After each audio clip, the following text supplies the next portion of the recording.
Vous avez adoré le film Sin City et vous aimeriez adopter le même style graphique sur vos propres compositions.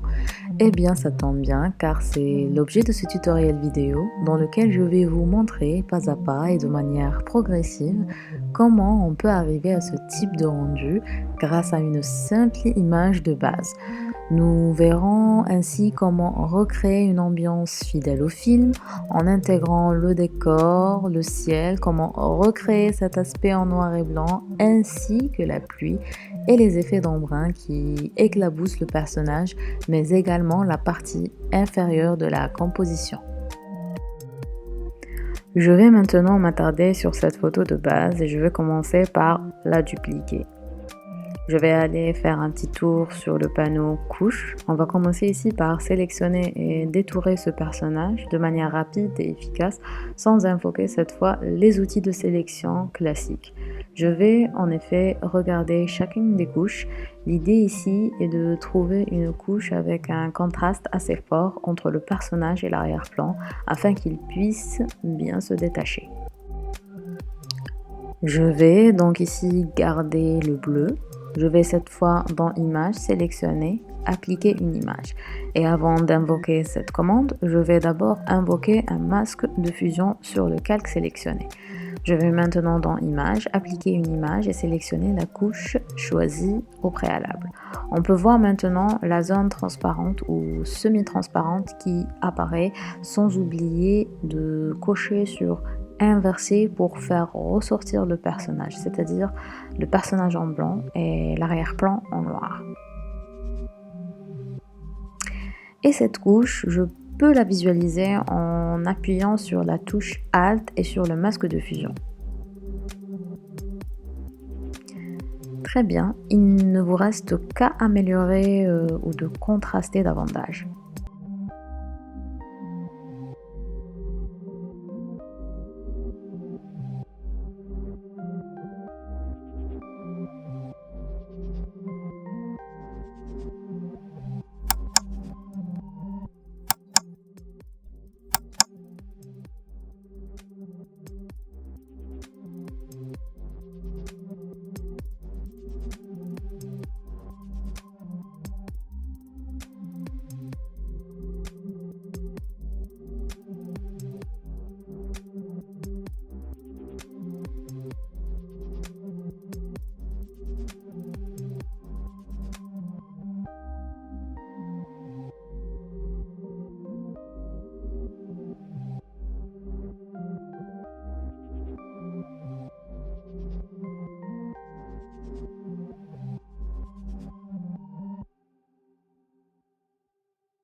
Pour améliorer le contour du personnage, on appuie ici sur l'image et à l'aide du lasso polygonal raccourci clavier L, nous allons détourer les extrémités ici et à l'aide de l'outil pinceau raccourci clavier B, nous allons peindre cette fois-ci sur le masque de fusion avec du blanc afin de ressortir ou de détacher le personnage du fond.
allons à présent peindre avec du noir à faible opacité sur notre masque de fusion pour donner un aspect plus réaliste à la pluie.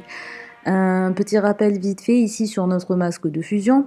Le noir a pour fonction de masquer des zones et le blanc de révéler des zones dans le calque.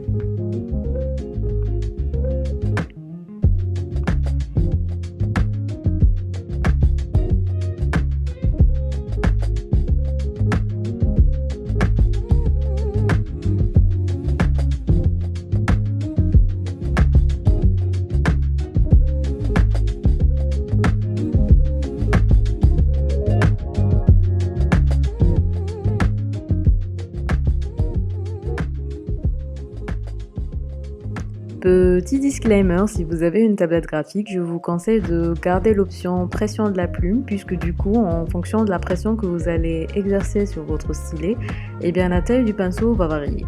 Si vous utilisez la souris, il ne vous reste que de désactiver ce contrôle. Par contre, il est essentiel d'augmenter le paramètre variation de la taille.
Voilà, j'espère que ça vous a plu. À bientôt pour un nouveau tuto.